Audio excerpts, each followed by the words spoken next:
And doing it at the right time. And I think talking to people and doing it at the right time feels like almost exactly what we are trying to do with the UK-Ghana relationship. There's been there's so much goodwill between our countries, so much goodwill between our peoples, with 250,000 people of Ghanaian descent living here in the UK, and so many British people, such as myself, calling Ghana home. The people-to-people links are real and they are broad.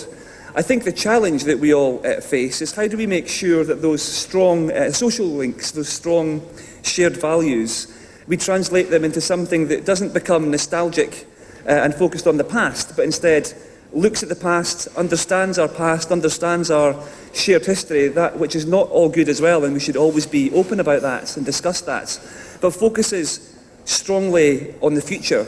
And I think it's why it's so great to be the opposite number of His Excellency the High Commissioner from Ghana to the UK, where I think that we are collectively working towards a common agenda. It does feel like now is the time that we need to turn words into action, where we've talked about investment for some time, we've talked about trade, we've talked about the changing development relationship between our countries. We now need to turn that into very clear, differing change.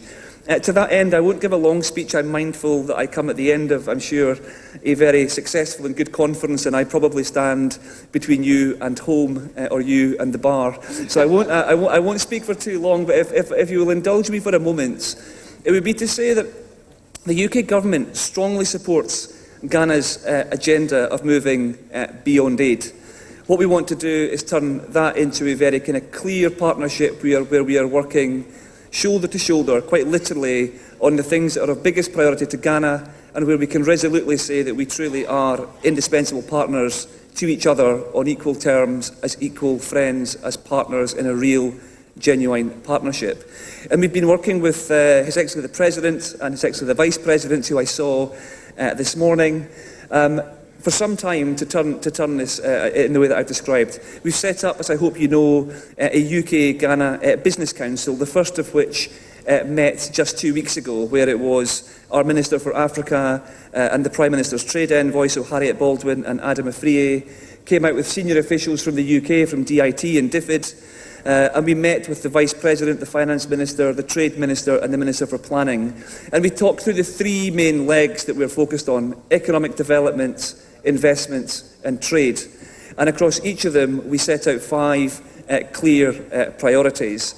We've written them down, and we're going to meet again for a second time in London in December, and we're going to walk through each and every one of them. So in the case of economic development, making sure that DFID support increasingly is moving from grant giving to technical support to support the kind of clear agenda the government has set. And in the case of investment and trade, making sure that we are listening to you, because we're very clear this is about the private sector, not the public. So how do we get more UK investors coming into Ghana?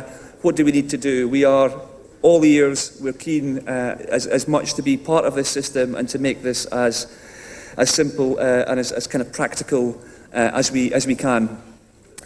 So I guess that's the one message I want to give you, which is to say hello, and that I'm Iain Walker, Kojo, if that's easier.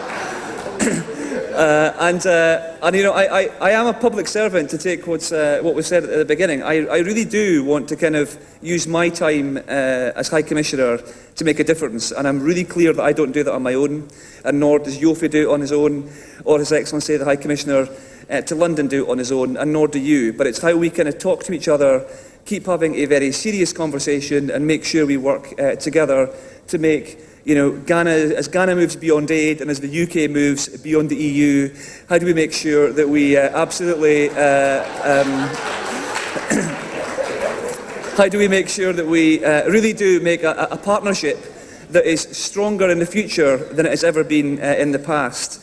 And this morning, and I know many of you were here, including my favourite pop stars, Reggie and Bowley, who performed at the Queen's birthday party in Accra earlier in the year, and they brought the house down, not quite, but it was close, for about 1,000 people in the residence garden. It was amazing, capturing for me the essence of all that is great about people, whether they're Ghanaian, British, however you define yourself.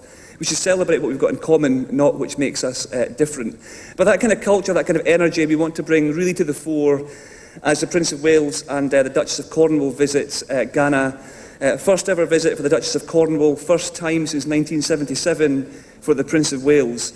And I draw that to your attention for two reasons. One, because we want to make that a massive celebration of everything that is UK, Ghana and the Commonwealth. And more than that, that whilst it's an event, it's the means to an end, not the end in itself. We want to use this visit to really kind of bring a lot of the stuff I know you've been talking about in the last couple of days straight back into the mainstream, and let's make sure that we help you, work with you to deliver on a stronger relationship in the future. Thank you very much for listening, and I'll see you again soon. Thank you.